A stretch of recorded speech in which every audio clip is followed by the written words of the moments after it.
By the time a 110-pound Rottweiler finally limps into a veterinary clinic, Yeah. the underlying injury or the issue might actually be 6 months old. Right. Easily 6 months. Yeah, because we're looking at a breed that is basically a master of disguise. Welcome to today's deep dive. We are unpacking source material from the Rottweiler Health Academy, and we're focusing specifically on adult preventive care. Which is such a crucial topic. It really is. And for you, the listener, the learner, the mission today is a complete paradigm shift. I mean, we're moving away from that reactive model of just, waiting for visible symptoms, and we're exploring the biological mechanisms of actively building and sustaining health in a large breed dog. Exactly. Because you have to remember, these dogs are stoic by nature. So stoic. They really are. They do not complain when the process of degradation begins. Right. That stoicism is, well, it's deeply embedded in their evolutionary biology, right? And their history as working dogs. Right. A pack animal fundamentally understands that showing weakness makes them vulnerable, so they compensate. Yeah, they hide it. They hide it incredibly well. They will actively shift their weight, alter their gait, and even suppress pain responses just to keep up with you. Wow. So that means the major health issues in large breeds, things like orthopedic decline, cardiovascular stress, systemic inflammation, they do not announce themselves loudly. Quiet. Very quiet. They develop at a cellular or structural level long before you see a limp or hear a cough. So the entire philosophy of proactive care is really about penetrating that disguise. Catching the micro changes before they become macro failures, right? Spot on. And I think that reframes the annual wellness exam completely because, we often treat the yearly vet visit as just this bureaucratic hurdle to get a new rabies tag. Oh, absolutely. Just checking a box. Right. Or we only go when something is visibly broken, like taking a car in only when the engine is literally smoking. Which is way too late. Exactly. But the source material emphasizes the frequency of these visits as the absolute foundation of preventive care. Because if the dog is an expert at hiding pain, the annual exam is about establishing a highly detailed physiological baseline. Why is that single snapshot not enough, though? Like, why do we need to keep going back? Well, establishing a baseline is the only way to measure the velocity and the direction of physiological changes over time. Okay, that makes sense. Right. So when a veterinarian performs a comprehensive physical on an adult dog, they are looking for extremely subtle biological markers. They aren't just petting the dog. Right, they're working. They're palpating lymph nodes to check for underlying immune responses. They are, pressing on the gums to test capillary refill time. Which tells them what? It indicates cardiovascular efficiency. And when they manipulate the dog's legs, they aren't just looking for a yelp of pain. Because the dog won't yelp anyway. Exactly. They're feeling for crepitus. Yeah, it's this subtle, grinding sensation of cartilage wearing down in the stifle or the hip joints. You can feel it before the dog ever shows pain. Oh, wow. They're also feeling for asymmetrical muscle atrophy. So if the left thigh muscle is slightly smaller than the right, it means the dog has been quietly offloading weight from a sore left hip for months. Without you ever noticing. So the vet is essentially building a time-lapse video. That's a great way to put it. Because a single visit is just a photograph of where the dog's health is on, like, a random Tuesday. Right. But comparing the muscle mass, the heart rhythm, the joint flexibility of this year's visit to last year's visit, that reveals the trend lines. Exactly. You see the trajectory. You see the trajectory of the aging process, and you can intervene before a joint fails completely. And what's fascinating here is that time-lapse concept applies directly to how we manage their internal defenses, too. Like vaccines and stuff. Yep. Yes, vaccines and parasite prevention. The source material notes a distinct shift from puppyhood to adulthood. Because puppies are in this intensive immune-building phase, right? They need frequent, closely spaced vaccines to prime a naive immune system. Sure, we all remember the puppy shot schedule. Right, it's exhausting. Yeah. But healthy adult dogs, they move to a maintenance schedule. But, and this is key, that maintenance requires a highly tailored approach based on that time-lapse data and the dog's specific environmental exposure. Okay, the environmental factor is fascinating to me because it dictates the parasite risk profile. Which is highly localized. Extremely localized. Like a Rottweiler navigating the concrete sidewalks of a dense urban center, they face a completely different biological threat matrix than one, hiking through heavily wooded trails in the Northeast. Oh, absolutely. Climate and lifestyle completely dictate the life cycle of the parasites you're fighting. Right. Tick populations, for instance, are actually expanding their geographical footprint, and their active seasons are getting longer due to shifting climate patterns. So it's not just a summer problem anymore. Not at all. The vectors for things like Lyme disease or anaplasmosis, they just don't adhere to a strict summer schedule anymore. The source emphasizes that parasite prevention often requires a year-round commitment. Wow. Year-round. Yeah, because a single lapse during an unseasonably warm winter month can introduce blood-borne pathogens, and those cause massive systemic joint inflammation. Which goes back to the joints we were just talking about. Exactly. It's all connected. So the veterinarian analyzes your specific geographic data and your lifestyle habits to calibrate that invisible shield. So the vet really acts as the architect of the health strategy. They administer the vaccines, conduct the deep physical palpations, analyze the blood panels. But the thing is, the vet only has access to the dog for maybe 2 hours a year total. If you're lucky. Right. That leaves, 363 days where the burden of data collection falls entirely on the owner? Yes. And the owner has the continuous feed of the dog's life. But having that continuous feed is actually a massive disadvantage. It really is. It's counterintuitive, but it's true. Because of the psychological phenomenon of change blindness. Here's where it gets really interesting, I think.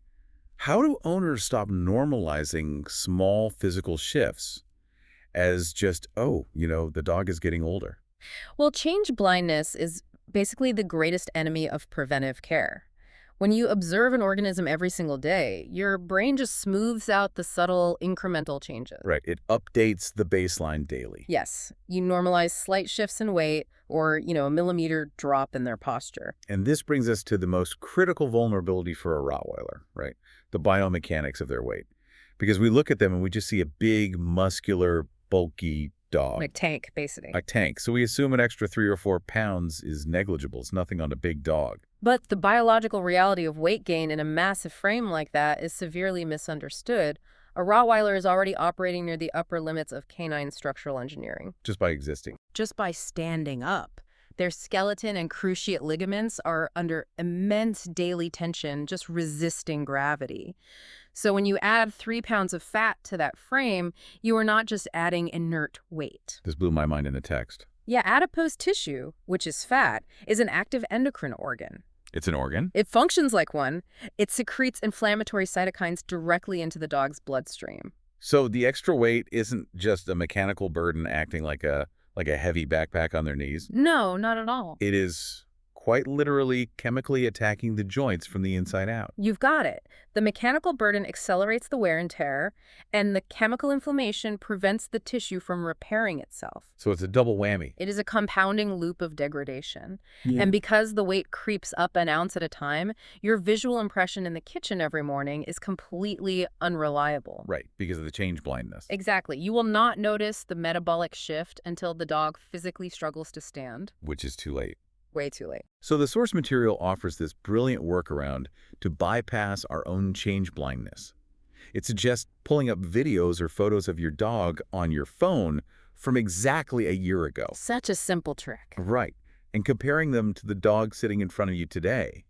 You essentially use your camera roll to artificially create the time lapse that the vet relies on. That's a fantastic practical tool because you can compare the definition in their waistline or just look at the ease with which they were moving last summer compared to now. And evaluating that daily movement is where the owner's data collection becomes really highly specialized, doesn't it? It has to be because adrenaline masks pain. Right. If you watch your dog sprinting after a tennis ball, you will learn absolutely nothing about their joint health. Why not? Because the neurochemical flood of their prey drive completely overrides any discomfort. They don't care if it hurts. Oh, that makes so much sense. They're just focused on the ball. Exactly. So the text specifically directs owners to monitor the mundane transitions. The moments of low adrenaline. Yes. Watch the mechanics of how they rise from a hardwood floor after a 2-hour nap. When they're stiff. Right. Observe the precise sequence of movements when they navigate a staircase or when they jump into the back of an SUV. You are looking for a micro-hesitation. A micro-hesitation? Yeah, a dog with optimal joint health, they just fluidly launch into a vehicle.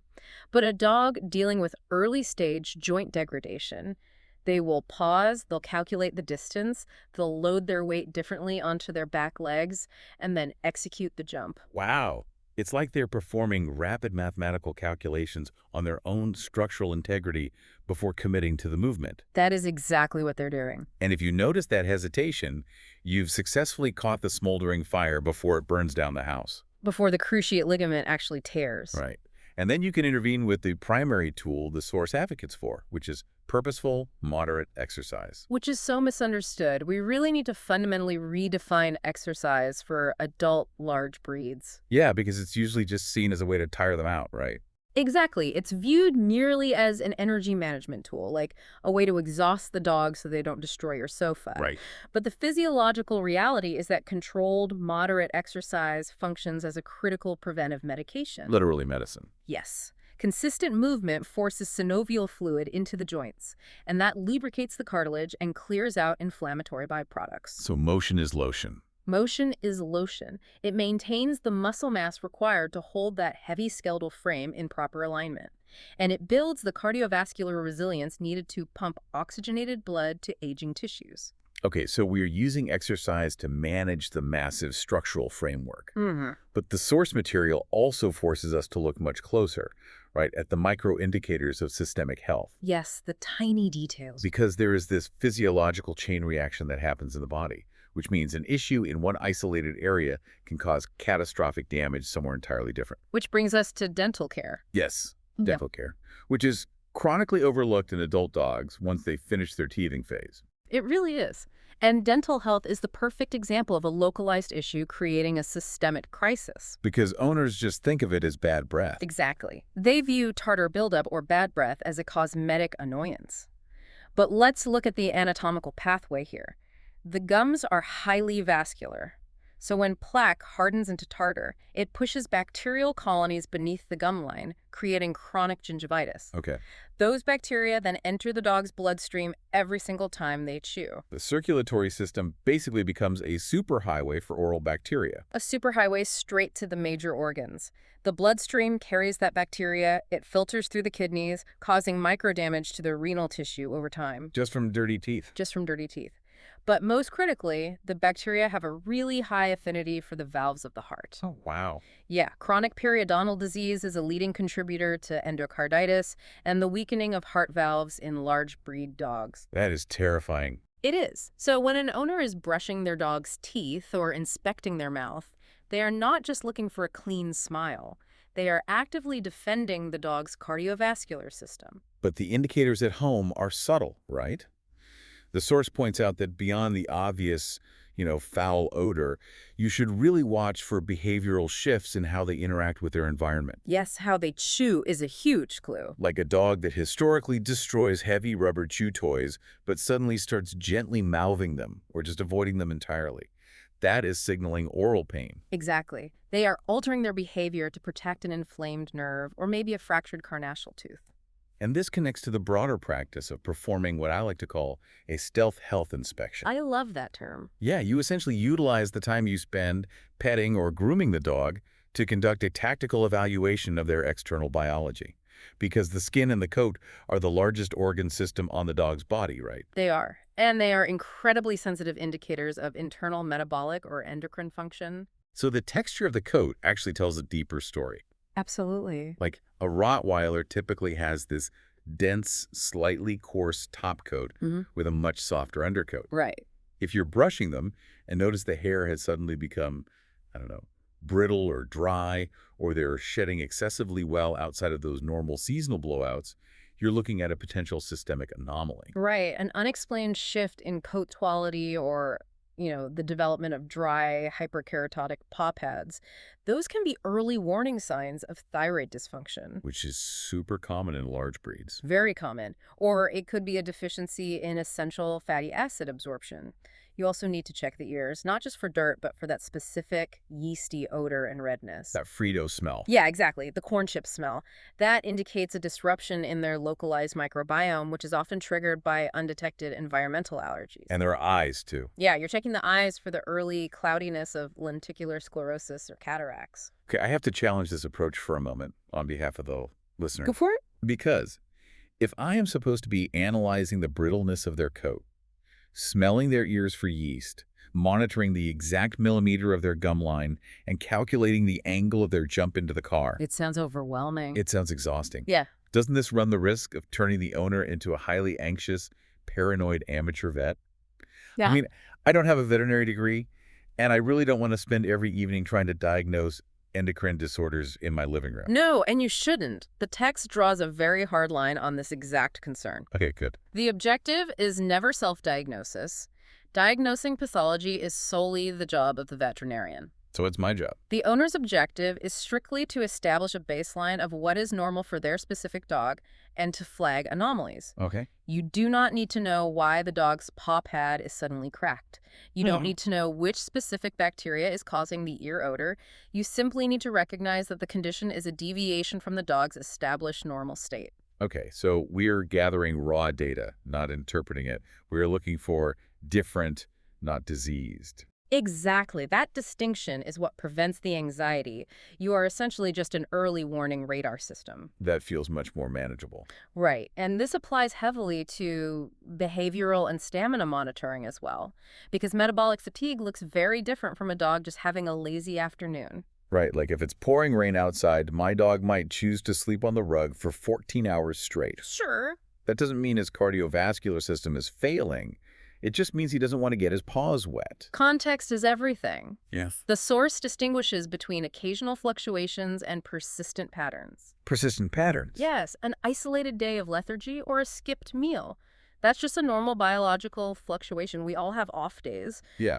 But if a dog that normally leads the pace on a 2-mile walk begins consistently lagging behind after just half a mile, or if a sudden disinterest in food persists for more than 48 hours, you have crossed the threshold from a normal anomaly to a sustained pattern. And a sustained pattern requires professional interpretation. Exactly. But this highlights a major logistical flaw in the entire proactive model, to be honest. Ooh. Well, we're talking about tracking micro-hesitations in jumps, subtle shifts in coat texture, and stamina levels over a 6-month period. Human memory is remarkably fallible. Oh, it's terrible. If I try to hold all of these micro-observations in my head until the next annual vet visit, the data will be hopelessly corrupted by my own forgetfulness. Yes, relying on mental notes guarantees failure in preventive care. The ultimate defense mechanism the text identifies is the formalization of data through meticulous record-keeping. You really have to externalize the information. But doesn't formalizing it with, like, spreadsheets or tracking apps make the relationship with the dog feel incredibly clinical? I mean, I want a pet, a companion. I don't want to feel like a hospital administrator managing a patient. How do we track this data without losing the organic joy of just hanging out with our dog? It's a valid concern, but the clinical tracking actually protects the organic bond. Well, think about it. When you rely on your memory, you are carrying the burden of low-level anxiety. You're constantly wondering, wait, was he limping last week? Did he weigh this much last month? Oh, I see. You're always second-guessing yourself. Exactly. But when you externalize that data into a written record or an app, you offload the anxiety. The system holds the worry, which frees you to simply enjoy the animal in the present moment. The data gives you peace of mind. That makes sense. Let's look at how that data actually translates to a clinical setting. Imagine walking into the clinic with a documented weight history. Instead of saying, I think he looks about the same, you and the vet can look at the record and see a consistent gain of ½ pound every month for 6 months. Which is hard data. The pattern is undeniable. Or consider intermittent gastrointestinal distress. If you track the occurrences, you might uncover that the upset stomach happens exactly every 28 days. Which aligns perfectly with the administration of a specific monthly parasite preventive. Exactly. You transform vague anecdotes into actionable medical intelligence. The source text mentions utilizing technology, specifically the VitalPet app, to manage this information. Digital tools are highly efficient for this. They're great for consolidating vaccination history, setting reminders for parasite prevention, and logging those weight trends or behavioral shifts. Right. However, the source explicitly warns that an app is just a supplementary tool for organization. An algorithm absolutely cannot replace the tactile intuition and localized medical expertise of a veterinarian. Right. The app is the filing cabinet, but the vet is the analyst. Perfect analogy. And I think this redefines the relationship with the veterinarian from a transactional service provider to a collaborative medical partner. The vet isn't just someone who fixes the dog when it breaks. No, they are the co-pilot navigating the entire lifespan of the animal. They synthesize your granular day-to-day observations with their deep medical knowledge to create a highly individualized care plan. A custom plate. Right. A generic guideline says, feed this much and exercise this often. But a collaborative veterinary partner looks at your specific data and says, okay, based on the slight crepitus in the left stifle and the recent weight trend we're seeing, we are going to adjust the caloric intake by 10% and shift from high-impact running to low-impact swimming. And that level of precision is only possible when you bring accurate data to the partnership. Exactly. You have to bring the data. So to synthesize the core insights from the Rottweiler Health Academy text for you, the listener, transitioning your adult dog to a proactive care model requires abandoning the reactive mindset. Health is not a permanent state you achieve right now.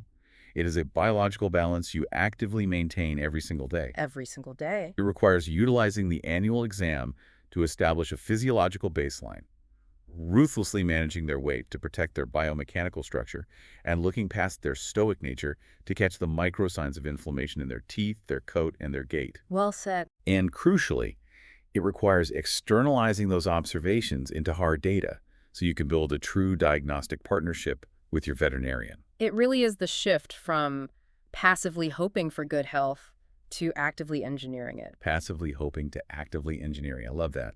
Now, as we conclude this deep dive, there is a final provocative idea embedded in this material that I want to leave you with. We discussed earlier how the source frames daily, moderate exercise not just as energy management, but as an actual, literal preventative medicine for joint and cardiovascular health. Right. If we apply that exact framework to everything we do for the dog, how does it alter our own psychological approach to pet ownership? Think about it. Tomorrow morning, when you are measuring out the kibble to manage their weight, or taking 2 minutes to brush their teeth to protect their heart valves, or walking them around the block to lubricate their joints, what if you stop viewing those actions as mundane daily chores? That's a powerful shift. What if you realize that in those moments, you are quite literally administering a daily medical prescription? You are the pharmacist dispensing the exact lifestyle inputs required to guarantee your dog a pain-free senior life. It changes everything. It really does. How would that shift from viewing dog care as an obligation to viewing it as a powerful medical intervention change the way you interact with your pet today? That's a great question to ponder. Definitely.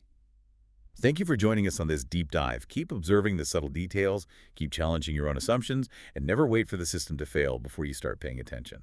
We will catch you next time.